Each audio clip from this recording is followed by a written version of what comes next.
शादीशुदा लोगों को एक बड़ी सीख देने वाली कहानी। पत्नी ने ना जाने क्या किया था कि पति ने उसे एक के बाद एक कई थप्पड़ जड़ दिए। हमेशा हर सिचुएशन शांति से हैंडल करने वाली पत्नी भी इस बार इतनी अशांत हो उठी कि उसने अपनी चप्पल ही निकाल कर पति की ओर दे फेंकी। चप्पल पति के बालों को छूते हुए निकल गई। ये किस्सा यहीं खत्म हो सकता था, मगर पति ने इसे अपनी मर्दानगी का विषय बना लिया था और बात यहीं बद से बदतर होती चली गई। रिश्तेदारों ने भी आग में घी का काम किया। किसी ने कहा, जो औरत अपने पति को चप्पल से मार सकती है वो ना ही तो वफादार हो सकती है और ना ही पतिव्रता।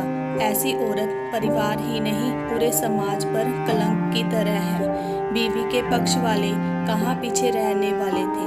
किसी ने कहा, 21वीं सदी में भी जो स्त्री से मारपीट करते हैं उन्होंने तो जेल में भेज देना चाहिए। तो कोई कहता, जरूर इसको कोई और पसंद आ गई होगी, इसलिए अब पत्नी से मारपीट करने लगा है। बात कोर्ट तक पहुंच गई। दोनों पक्षों ने एक दूसरे के खिलाफ केस फाइल कर दिया। पति ने चरित्रहीन होने का और पत्नी ने दहेज और शारीरिक उत्पीड़न का आरोप लगाया। 2 वर्षों से अधिक समय के लिए केस चला था। इन 2 वर्षों के दौरान दोनों पति पत्नी अलग अलग रहे थे। इन 2 वर्षों के दौरान दोनों पक्षों के समर्थकों की संख्या कम हो गई थी। अब पहले जहां दोनों पक्षों में समर्थकों का समूह होता था, अब गिने चुने लोग रह गए थे। पति और पत्नी दोनों की आर्थिक स्थिति भी इस समय के दौरान नीचे गिर चुकी थी। जिन्हें वो अपना शुभचिंतक समझ रहे थे, पैसे की बात आते ही उन्होंने भी अपना पलड़ा झाड़ लिया था। अगर कोई देने को राजी हुआ तो मोटे ब्याज की शर्त पर। आखिरकार वही हुआ जो सब चाहते थे, डाइवोर्स। हर कोई खुश था, दोनों पक्षों के रिश्तेदार, उनके माता पिता और दोनों के वकील।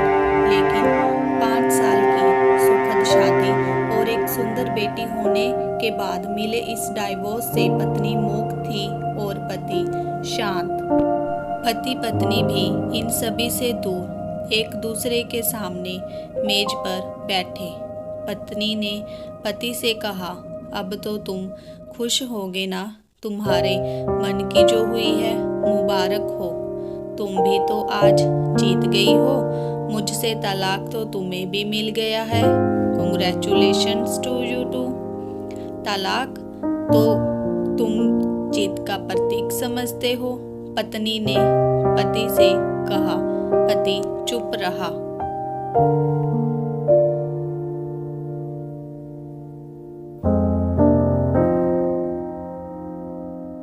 थोड़ी देर की शांति के बाद पति ने कहा, मुझे तुम्हें 5 लाख रुपए अभी और हर महीने 8,000 देने का आदेश है। अभी मेरे पास पैसे नहीं हैं, इसलिए हमारा मतलब मेरा जो सिटी में फ्लैट है उसे तुम्हारे नाम कर देता हूँ। पत्नी बोली, लेकिन उस फ्लैट की कीमत तो 18 लाख की है।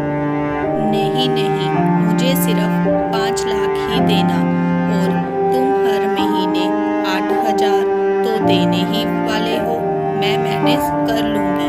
अगर 5 लाख नहीं है तब भी कोई बात नहीं, पत्नी बोली। मेरे जन्मदिन और बर्थडे पर हमेशा मेरे लिए नए कपड़े खरीद कर लाती। कभी बीमार भी हो जाती तो पैसे बचाने के लिए मुझे मालूम न होने देती और घरेलू नुस्खे से अपना इलाज कर लेती। मगर घर में कोई और बीमार होता तो तुरंत डॉक्टर के पास लेकर जाती। मेरी ही मति मारी गई थी कि मैं अपनी झूठी मर्दानगी के चक्कर में इतनी बड़ी गलती कर बैठा। पत्नी के दिमाग में भी उथल पुथल चल रही थी। अभी भी वैसे का वैसा ही है। पहले भी खुद से ज़्यादा हमारे बारे में सोचता था और अब भी वही कर रहा है। यही वही आदमी है जो मुझे एक्सीडेंट से बचाने के लिए खुद मोटरसाइकिल के आगे कूद पड़ा था और अपनी उंगली तुड़वा बैठा था। पता नहीं कौन सी मनहूस घड़ी में मैं इससे झगड़ा कर बैठी।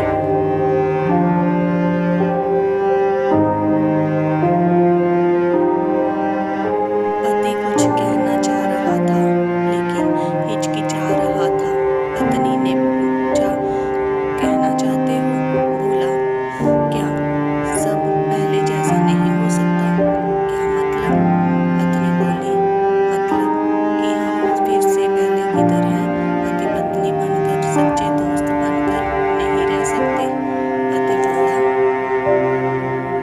पर्चे डाइवोर्स के पेपर दिखाते हुए पत्नी ने कहा, फाड़ देते हैं। पति ने अपने पास रखे डाइवोर्स के पेपर फाड़ते हुए कहा। पत्नी ने भी अपने पास रखे पेपर फाड़ दिए। अभी सब हैरान थे। वकील, रिश्तेदार और माँ बाप, पति पत्नी दोनों एक दूसरे के हाथ में हाथ पकड़े अपने घर की तरफ चले गए। दोस्तों, ये कहानी उन पति पत्नी के लिए बड़ी सीख है जो छोटी छोटी बातों पर लड़ते हैं और इन झगड़ों को बड़ा बना के अलग होने का डिसीजन लेते हैं। प्यार और झगड़ा तो एक सिक्के के दो पहलू की तरह है। दोनों की स्वीकार करना होगा, तभी ये पवित्र रिश्ता उनकी